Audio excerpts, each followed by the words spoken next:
চলে এসছো। নমস্কার, বর্ধমান খড়কন্যা একটা ব্লগ থেকে তোমাদের সবাইকে স্বাগত। অনেক দিন ধরে রাতের ডিনারের কিছু বানানো হয়নি, তো আজকে রেসিপিটা একদম রাতের ডিনারের জন্য খুব তাড়াতাড়ি হয়ে যাবে, সেরকম রেসিপি তোমাদের দেখাবো।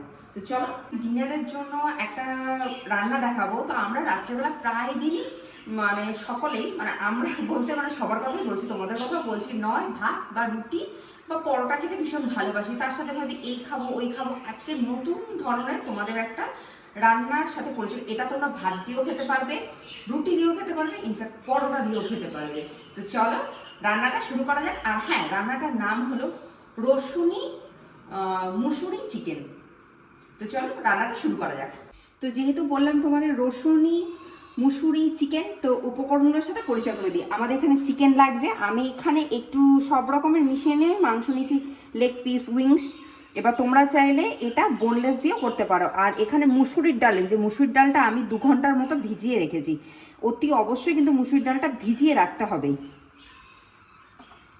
পেঁয়াজ কুচি লাগছে বেশ খানিকটা, টমেটো কুচি লাগছে অনেকটা, এখানে লাগছে রসুন কুচি। যেহেতু বলেছি রসুনই রান্নাটার মেন উপকরণ হলো রসুন, তো রসুন অনেকটা লাগছে এখানে, রসুন কুচি। আর এখানে লাগছে ধনেপাতা কুচি, কসুরি মেথি, লঙ্কার গুঁড়ো, জিরে গুঁড়ো, ধনে গুঁড়ো, নুন, হলুদ আর কাঁচা লঙ্কা কুচি। তাহলে রান্নাটা শুরু করা যাক। আমি কিন্তু রান্নাটা সর্ষের তেলে করছি, তোমাদের যদি ইচ্ছা হয় এটা সাদা তেল বা ঘিতে করা তোমরা করতে পারো, কোনো অসুবিধা। এখানে আমি সর্ষের তেলটা গরম করতে বসিয়ে দিয়েছি। এখানে বেশ খানিকটা পেঁয়াজ কুচি লাগছে, এবার আমি পেঁয়াজটা দিয়ে দিচ্ছি।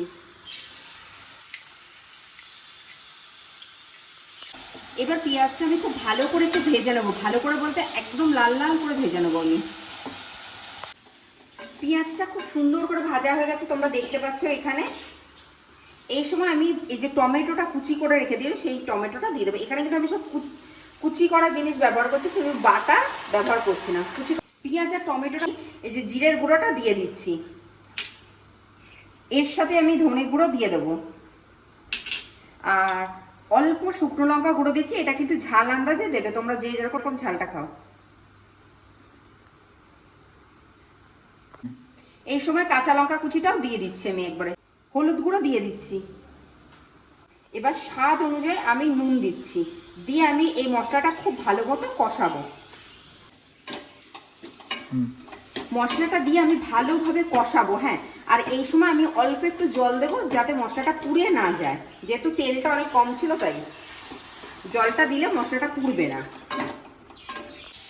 মশলাটা খুব সুন্দর করে ভাজা হয়ে গেছে এবং তেলটাও বেরিয়ে গেছে। আমি এই সময় এই যে চিকেনটা রয়েছে এই চিকেনটা দিয়ে দিচ্ছি। আমি বারবার করে বলছি আমার বাড়িতে এই লেগ পিস, উইংস এই সব রকমের চিকেন ছিল বলে তাই এটা দিয়ে করছি। তোমরা চাইলে এটা বোনলেস ছোট ছোট পিস সেটা দিয়েও করতে পারো। আবার তাছাড়াও তোমাদের যদি মনে হয় থাকে যে চিকেন দিয়ে করবো না, ডিম দিয়ে করব, তাহলে তোমরা সবার আগে ডিমটা একটু ভেজে ঝুড়ি ভাজার মতো করে নেবে, করে নিয়ে তুলে নিয়ে লাস্টে এটা মেশাতে পারো। আমি এই সময় এবার চিকেনটা দিয়ে দিচ্ছি।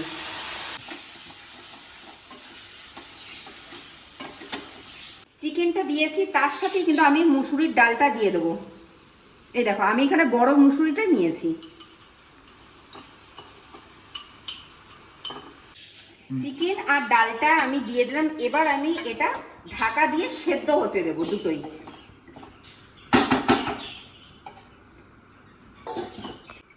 দেখি চিকেন আর ডালটা সেদ্ধ হয়েছে নাকি, নাহলে আবার ঢাকা দিয়ে রাখতে হবে। চিকেনের জলেতেই সবকিছু সেদ্ধ হয়ে গেছে এক্সট্রা করে, আর আমাকে কিন্তু জল দিতে হয়নি, অনেকটা জল বেরিয়েছে। এটা কিন্তু চিকেনের জল, আমি তো জল অ্যাড করে নিয়ে, দেখে নাও। এবার এই জলটা আমি শুকাতে দেবো, একদম জলটা যেন শুকিয়ে যায়।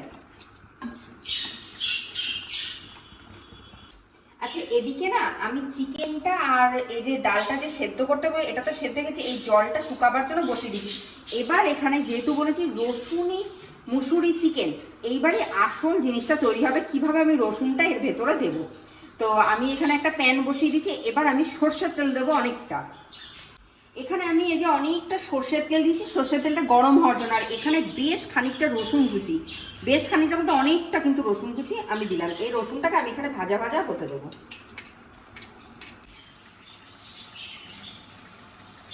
রসুনটা খুব ভালোভাবে ভাজা হয়ে গেছে যাতে গন্ধ বেরোয়। এই সময় আমি এর মধ্যে কতটা কসুরি মেথি দিয়ে দিলাম, যতটা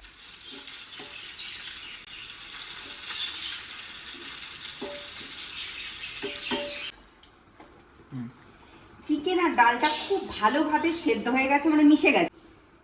এবার আমি এই যে রসুন আর কসুরি মেথিটা যে ভেজে রেখেছিলাম এটা আমি এর মধ্যে দিয়ে দেবো। যা গন্ধটা বেরিয়েছে না,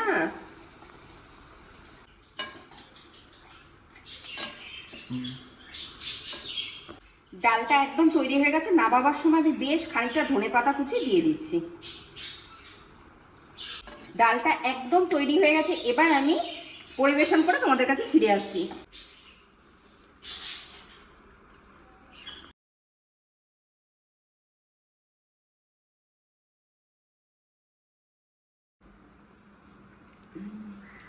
অপূর্ব খেতে হয়েছে। আজকে তো আমি এটা গরম গরম রুটির সাথে, তো আমি কেন, আমার বাড়ির সবাই আমরা খাবো। তা আজকের রেসিপিটা, আজকের ভিডিওটা যদি তোমাদের ভালো লেগে থাকে তোমরা অতি অবশ্যই আমার চ্যানেলটা সাবস্ক্রাইব করো, শেয়ার করো, লাইক করো, কিছু কিছু কমেন্ট করো। আমি খাই, একটু খেয়ে নিই, তারপর দেখা যাবে রাতে যখন রুটি দিয়ে খাওয়ার হবে খাবো।